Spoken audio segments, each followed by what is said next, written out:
Đăng Câu phát hiện bìm bịp trên cây. Rồi rồi, tới công chuyện rồi.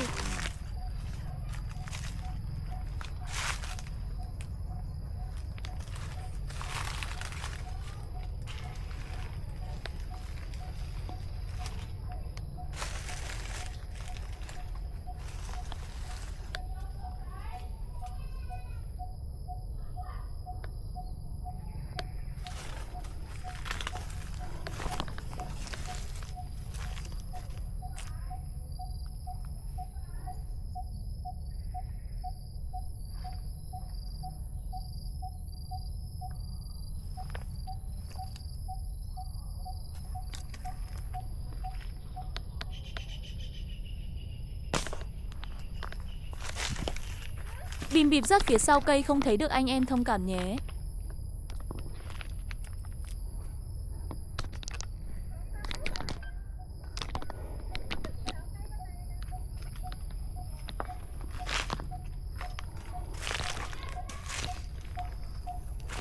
Cái này nó không có.